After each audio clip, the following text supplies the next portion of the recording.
Sunday, September 1st, 1940. The war has been going on now for a year. In Britain, the morale of the people is still reasonably high, despite the German bombing. The largest German air raids target airfields in Essex and industry in the Thames estuary in Kent. South and East London are also hit, as is Liverpool. The RAF pilots try to stop the waves of enemy aircraft, engaging in fierce combats with the support of anti-aircraft artillery. In the United States, President Roosevelt publicly expresses his fears of a possible British defeat.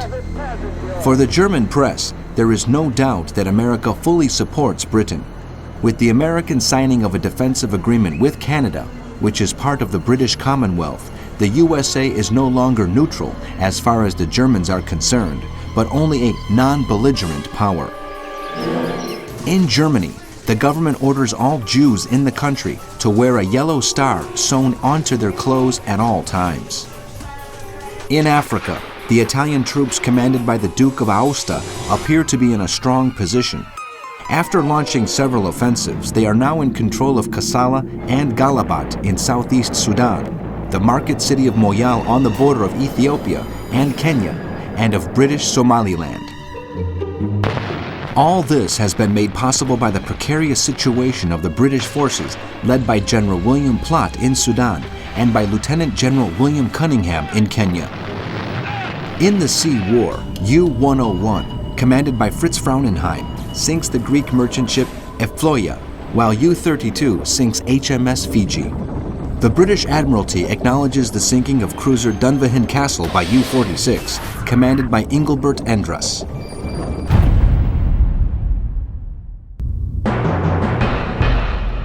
Monday, September 2nd. RAF planes bomb the outskirts of Berlin and the German industrial heartland of the Ruhr. The British claim that in the course of these raids, 32 Luftwaffe aircraft have been shot down, in addition to 100 destroyed over British territory. In the Polish city of Katowice in Upper Silesia, to the northeast of Krakow, the German Minister of Propaganda, Joseph Goebbels, declares in a speech that Britain, the last of our enemies left standing, is blockaded by air and sea. Its final hour is near, and it will come when the Führer wills it. At the same time, Walther Funk, the Reich's Minister of Economics, states in Vienna that the British have failed in their attempt to isolate us. Supplies from all around the world continue to reach Germany, and very soon, the German mark will replace the pound sterling. In Romania, the military and civilian evacuation of the Transylvanian territory ceded to Hungary begins. In the Mediterranean theater, British planes bomb the Italian regions of Sardinia, Piedmont, and Lombardy. In Africa, the base at Tobruk in Libya and the island of Harmil off the coast of Eritrea are bombed. In Egypt, the new government takes power. Prime Minister Hassan Sabri is to be in charge of foreign affairs and defense. In the Sea War, U-46, commanded by Engelbert Endres, sinks the British merchant ships Thornleia and Berberi, while Gunther Prien's U-47 sinks the Belgian vessel Vie de Mont.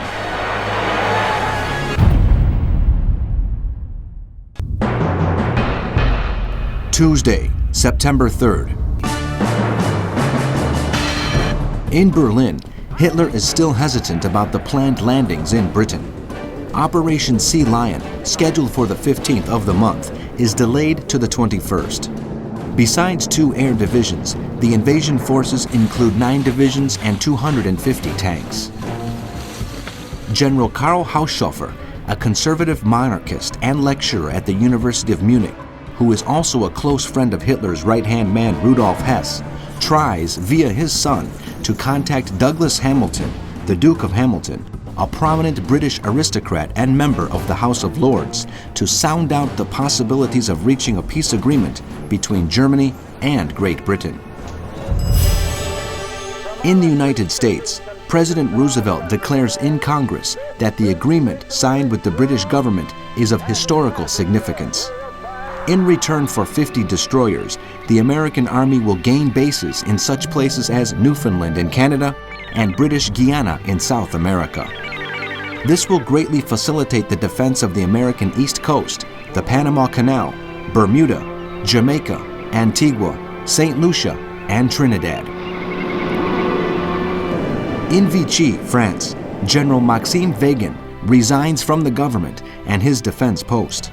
At the same time, the Jewish former minister Juan Zay is arrested in Rabat and sent to Vichy, where he will be court-martialed.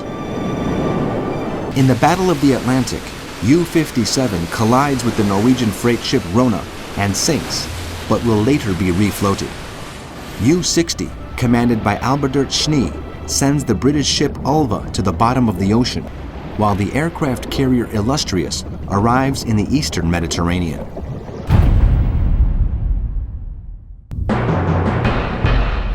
Wednesday, September 4th. Hitler delivers a speech in the Sportpalast in Berlin. He criticizes the British bombing of Berlin and other German cities.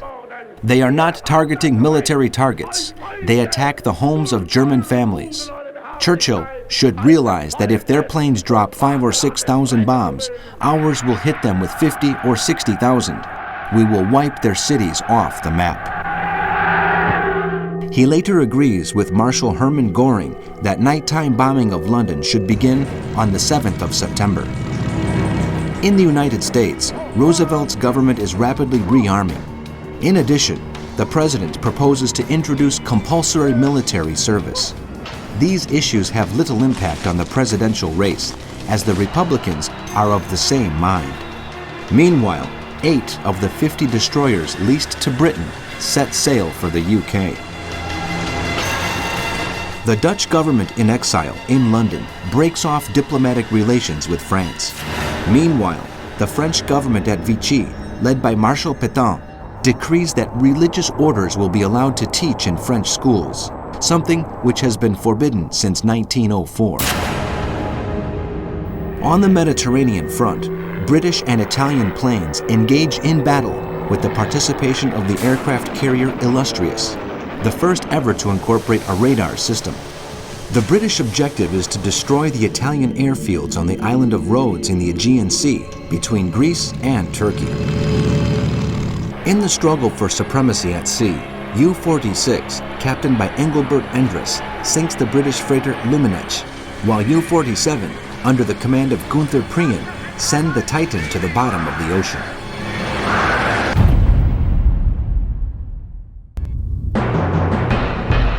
Thursday, September 5th.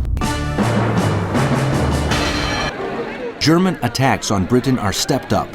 In London, a session of the House of Commons is interrupted by the air raid sirens. The members of the House evacuate the building, and the session is later reopened by the Prime Minister. In his speech, Churchill talks about the agreement with America and announces that the much-needed destroyers will shortly arrive. He claims that for every RAF plane shot down, the Germans lose 3, and that for each British life lost, the Nazis lose 6. He tells the nation it must be prepared for what is to come, for the threat of an invasion is still hanging over the country. The improvement of the weather leads him to fear that Hitler might invade very soon. We are ready to face the situation, he tells his listeners, reassuring them that the troops will hold out in the Middle East and the Navy will defend its position in the Mediterranean. RAF aircraft report that landing crafts are building up in the port of Ostende on the Belgian coast. In Romania, General Ion Antonescu is chosen as Prime Minister by King Carol, who is forced to suspend the Constitution, dissolve Parliament, and grant full powers to the military. The ensuing discontent ends in riots in the cities of Constanta and Brasov, where the authorities declare a state of emergency. Troops and armored vehicles are sent to the country's major cities. Hungarian troops enter Transylvania in Romania. In Luxembourg, the Nazi authorities rank the Jews as second-class citizens and confiscate their businesses.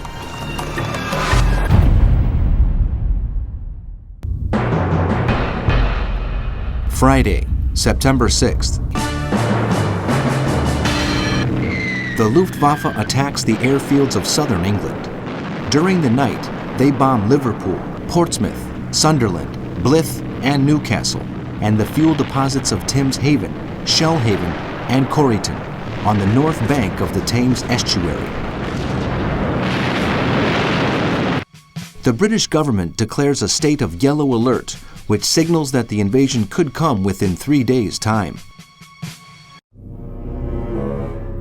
The forces of Fighter Command are on the verge of collapse, with 103 pilots having been killed and 128 seriously injured in the last 15 days, while 466 planes have been lost.